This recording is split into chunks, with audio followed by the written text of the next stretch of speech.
ശത്രുക്കളോട് പോലും ഇങ്ങനെയൊന്നും ചെയ്യരുത്. കാരണം മറുനാടൻ ഷാനെ പോലെ ഒരാൾ ഈ പത്രപ്രവർത്തന മേഖലയിൽ വളരെ കാലമായി നിലനിൽക്കുന്നു. അദ്ദേഹം എന്താണ് ചെയ്തതെന്ന് ചോദിച്ചാൽ സത്യം തുറന്നു പറഞ്ഞു. അത് പലർക്കും കൊള്ളില്ല. ഇപ്പോൾ ഭരിക്കുന്നവരായാലും അല്ലെങ്കിൽ പ്രതിപക്ഷമായാലും ആരോടും വെട്ടിത്തുറന്ന് അദ്ദേഹം പറയും. സത്യമെന്ന് തോന്നുന്ന കാര്യം അയാൾ പറയുന്നതിനാണ് അയാൾക്ക് ഇത്രയും ശത്രുക്കളുണ്ടായത്. ഒരു കല്യാണത്തിന് വന്ന അയാളെ പിടിച്ച് അടിച്ച് ഈ അവസ്ഥയിലേക്ക് ആക്കാൻ അക്കാലത്തെ വല്ലാത്ത ശുഷ്കാന്തിയാക്കി. പക്ഷേ ജനം ഇതെല്ലാം കാണുന്നുണ്ട്.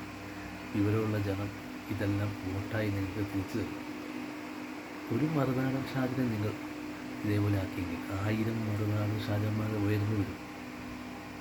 നിങ്ങൾ ചെയ്ത ചെറ്റത്തരം ഈ ലോകം മുഴുവൻ കണ്ടുകൊണ്ടിരിക്കുകയല്ലേ. ഒരാളെ ഇല്ലാതാക്കിക്കൊണ്ടൊന്നും ഈ നാട്ടിലൊരു മാറ്റവും നിങ്ങൾക്ക് സംഭവിക്കാൻ പോകുന്നു.